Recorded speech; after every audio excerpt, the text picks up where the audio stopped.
All right, here X22 Report does it again. The storm is just beginning.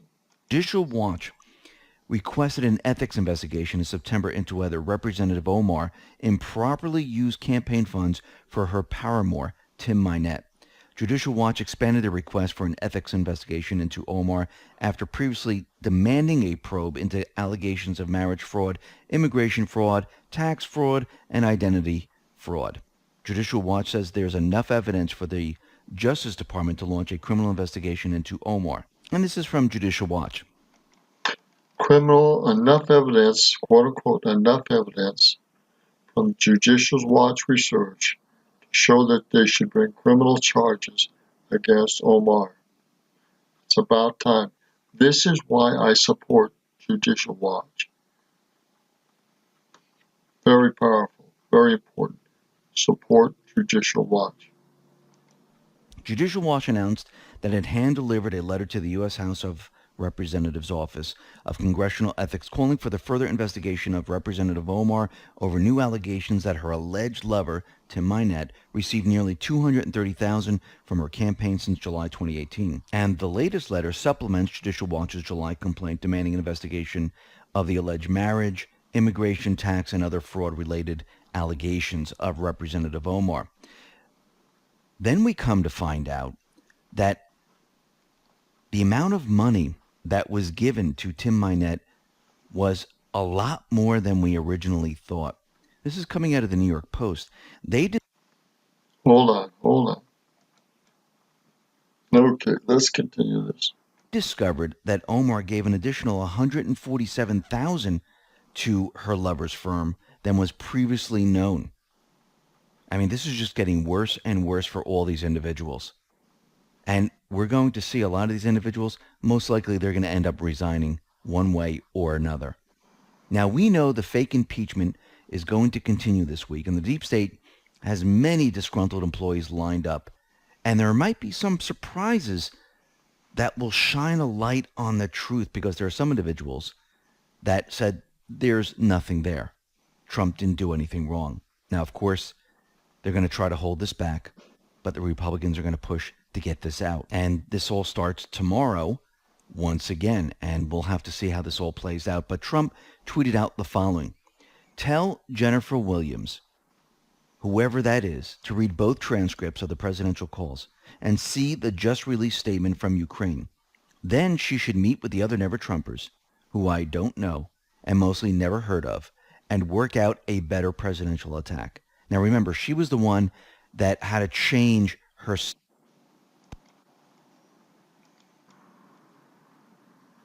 Tell Jennifer Williams, whoever that is, to read both transcripts of the presidential calls and see the just released statement from Ukraine.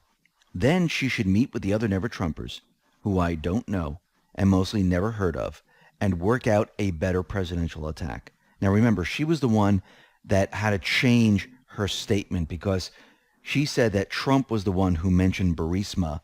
It wasn't Zelensky, but then Trump released the call, and she had to correct this because now the phone transcript was released. Trump did this on purpose to counter everything that everyone was saying. And if you notice, all these individuals who were saying all these things, not just with the July 25th phone call, but the previous phone call, it's all turning out to be fake, phony, and false. The deep state is continually trying to make it seem like Trump needs to prove that he is innocent. Pelosi keeps going in front of the reporters pushing this angle. It is actually the opposite. The deep state has to prove he did something wrong. She is pushing her angle because they cannot prove that he did something wrong. So reversing it makes it easier for them. And it makes it sound like, oh yeah, he must have done something wrong and he has to prove that he didn't. But that's not how the judicial system works. That's not how America works. That's not how the Constitution was written. It's actually, you're innocent until proven guilty. So everything that Pelosi's saying is actually the opposite. And this goes back to everything they normally say is always the opposite. Trump tweeted out the following: Our crazy do-nothing, in brackets, where's USMCA infrastructure, lower drug prices, and much more, Speaker of the House, nervous Nancy Pelosi, who is petrified by her radical left knowing she will soon be gone. This is in parentheses. They and fake news media are her boss. Suggested on Sundays to face the nation. That I testify about the phony impeachment witch hunt. She also said I could do it in writing, even though I did nothing wrong. And I don't like giving credibility to this no due process hoax.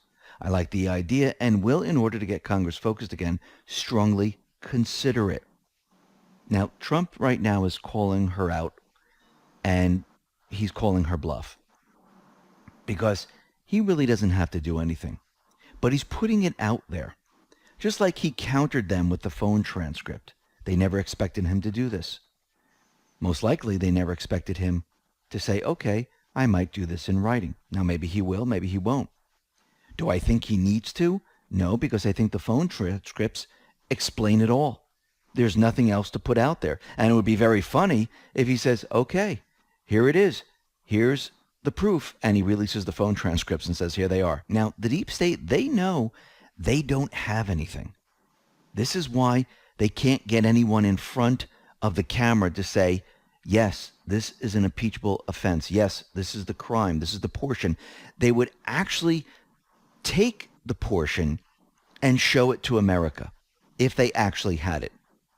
Now, if he never released the phone transcript, This is an important factor. 73% or more don't trust the media and don't trust the Dems. the House Democrats' handling of their impeachment process. They don't trust the media. They think the media is helping push the impeachment. And this is 76% don't trust the Dems or believe the media. They're not 76%, buying it. But they need to keep this going. And now we have something very interesting happening. Kash Patel is suing Politico and Adam Schiff. So House Intelligence Committee Chairman Adam Schiff acted in concert with Politico to leak allegedly false information from the impeachment inquiry as part of a scheme to advance the inquisition against Trump. Now, this is according to the defamation lawsuit filed by White House official Kash Patel. Patel is a former staffer to the top Republican on the House Intelligence Committee, Representative Devin Nunes, who later moved to the White House in the NSC to advise the president on national security and intelligence matters. Patel filed a defamation suit in Virginia State Court against Politico, Natasha Bertrand, a reporter for the establishment media outlet, and Robert Alberton, the publisher and executive chairman of the media organization, all identified as defendants. Patel accuses defendants of defaming him by working with Schiff and members of his staff to disseminate false stories about him. In the lawsuit, Patel alleges the following. Defendants intentionally employed a scheme or artifice to defame Kash with the intent to undermine the president's confidence in Kash and to further Schiff's impeachment inquisition. Defendants acted in concert with Schiff to accomplish an unlawful purpose through an unlawful means without regards for Kash's rights and interest. Defendants abandoned all journalistic integrity and violated their own code of ethics in order to further their conspiracy with Schiff. Defendants did not seek truth, report truth, minimize harm, act independently, and they most certainly were not transparent. In particular, Patel accuses Bertrand of writing two false stories for Politico, claiming Trump negative information about Ukraine and misrepresenting himself as an expert on the Eastern European country to the U.S. president. Politico, however, refuses to retract or clarify the allegedly false stories. Patel vehemently denies the allegation made by Bertrand, noting this in the court document. Defendants' reporting was categorically and knowingly false. At no time prior to October 30th, 2019, had Kash ever communicated with the president on any matters involving Ukraine. Kash never supplied any Ukraine materials to the president. Cash is proud of his record as a dedicated national security professional who is entrusted to handle our nation's most sensitive matters. At no time did Cash stray from his mission to protect the homeland in service to the president and the NSC. He is now seeking a sum of $25 million or more for the defamation he suffered and presumed damages and actual damages, including but not limited to insult, pain, embarrassment, humiliation, mental suffering, injury to his reputation, special damages, costs, and other out-of-pocket expenses.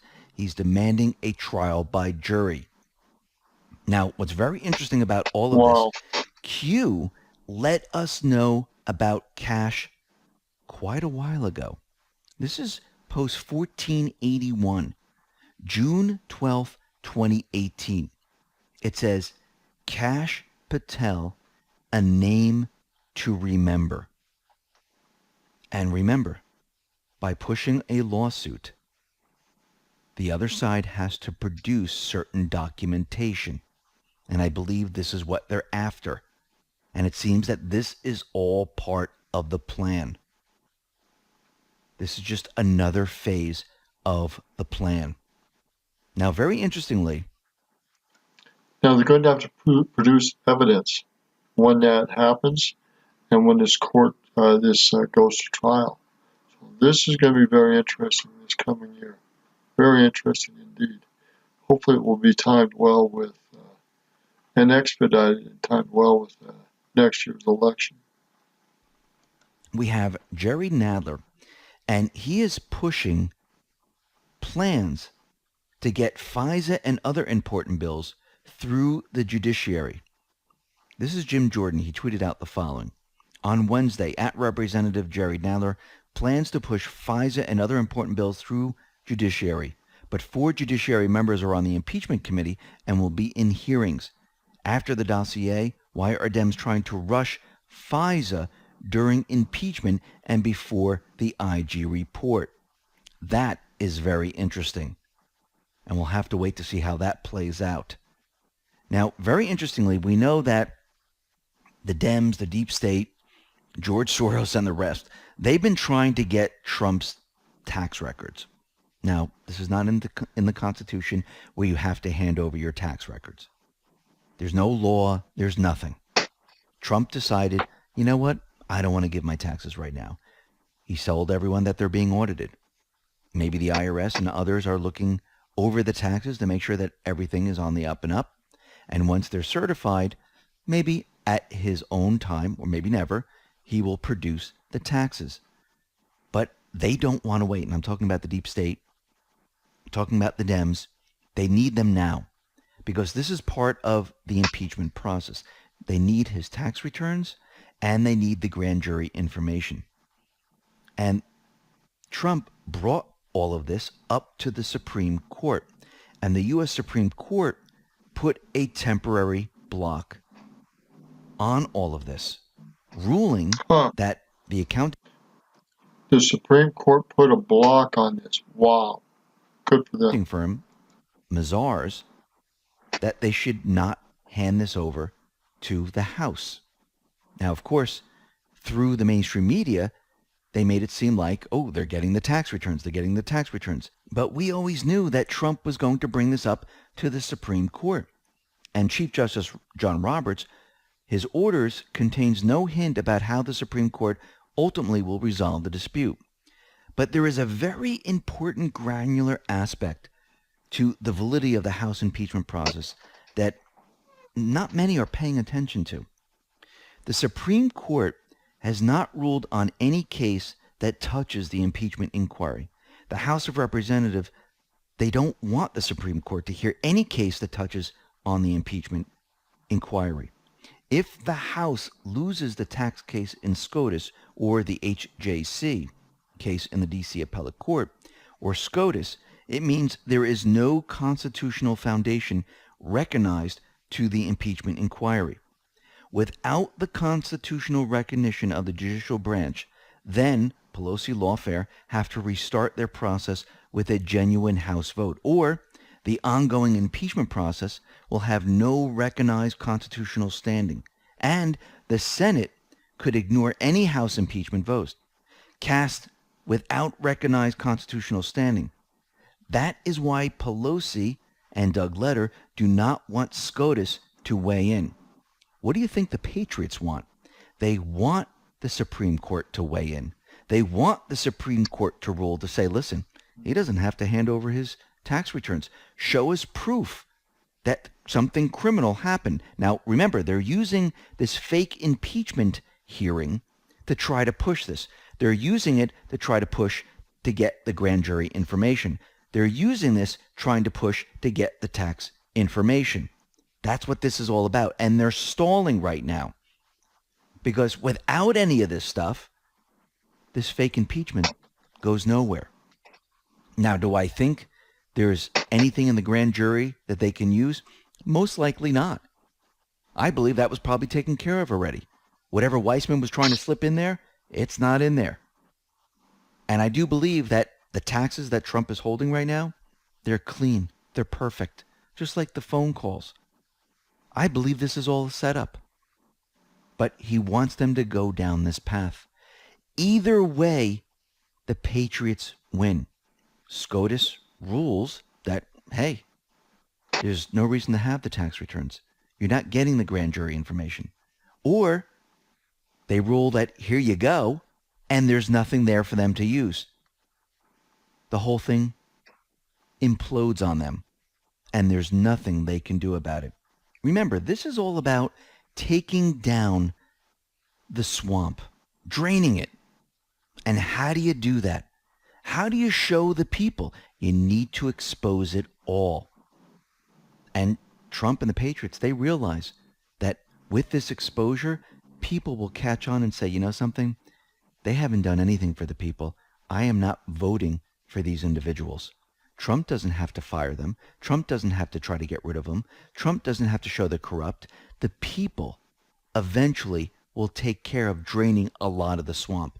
Yes, those non-elected individuals, Trump has to go after. Those individuals that committed crimes, treason, crimes against humanity, yes, those individuals Trump will be going after. But the other part of the swamp, the elected part, he's just going to expose all of them. He's going to let the people decide.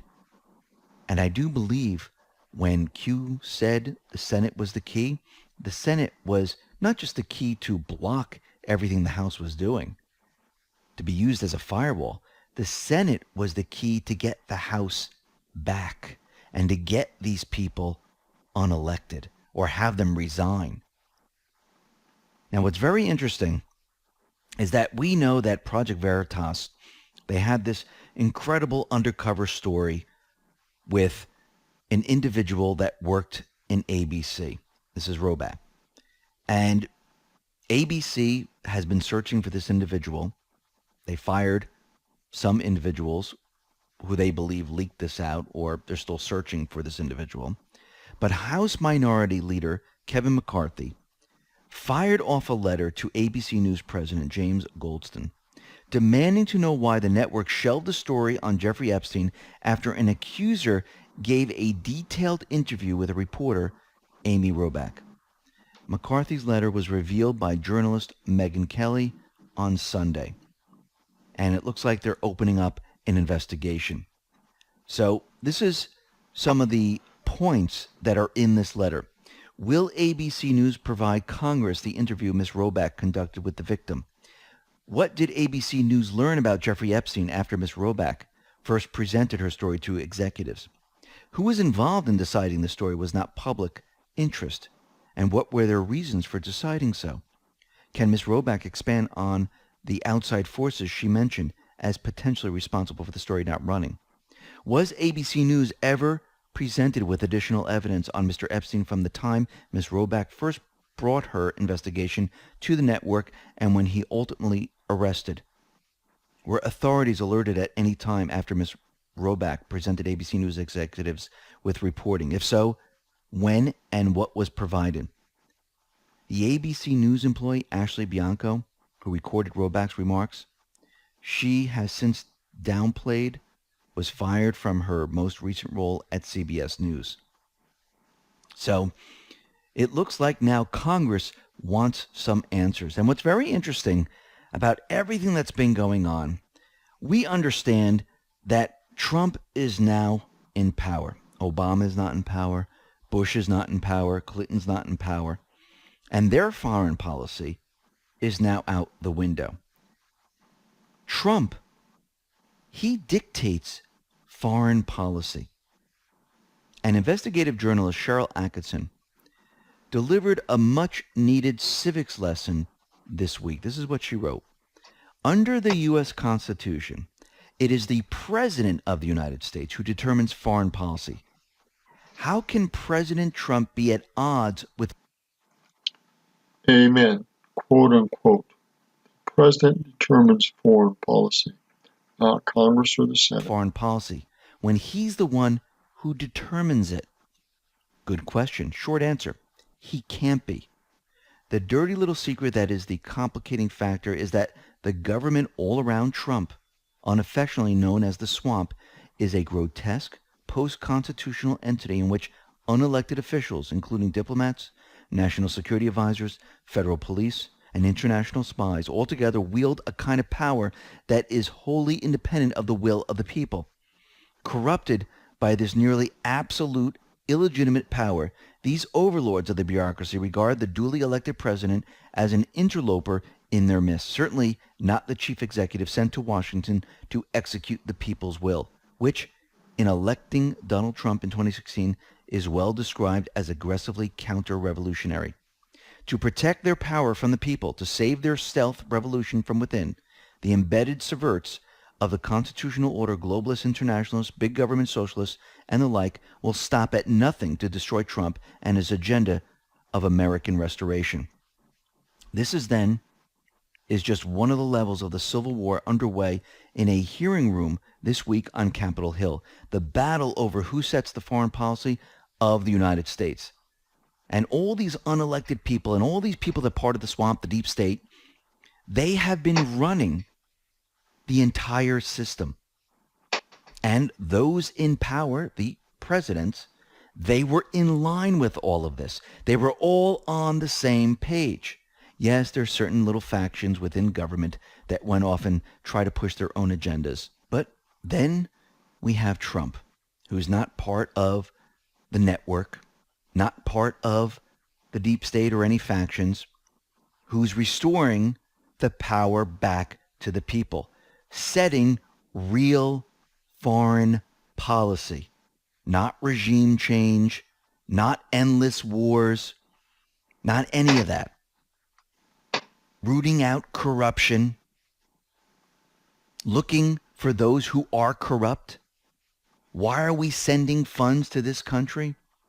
Does it make sense to send billions upon billions of dollars that go missing to all these countries? This is what they don't like. They don't like that he's undoing everything that they have in place. This is why they're fighting him so much. They also understand that he holds it all. Barr, Durham, Huber, Horowitz, and the rest. They have everything on them. They never expected him to be in the White House.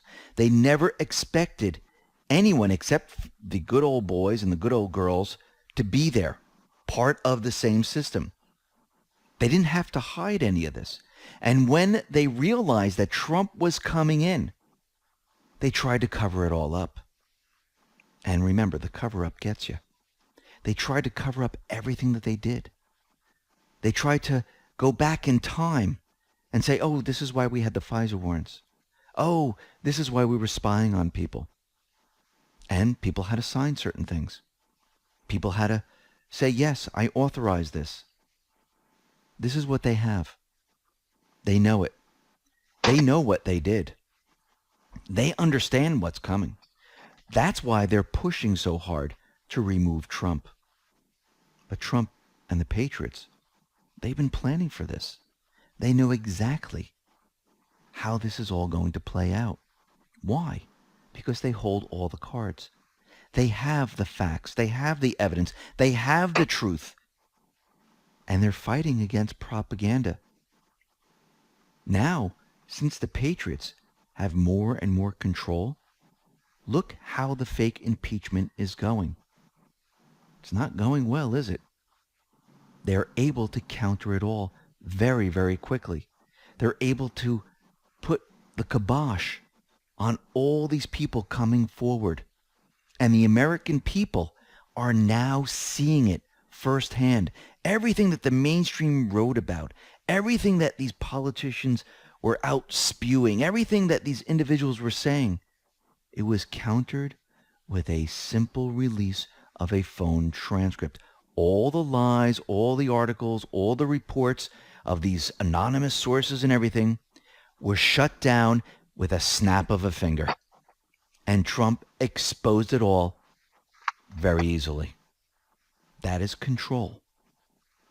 And as we go throughout this week, with all these individuals coming up, telling them how they feel and what they heard and what they know, it will be countered very easily because those on the Republican side, they have the ultimate weapon, the truth, the facts, the phone transcript. And anything they say, it can be countered. And opinions don't count because one opinion can be countered with another opinion. And that's why opinions don't work. You need facts. You need evidence. Patriots right now are completely in control. They know exactly how this is all going to play out. Listen, everyone, thanks a lot for listening. Be well, be safe, and especially be prepared. Thanks a lot.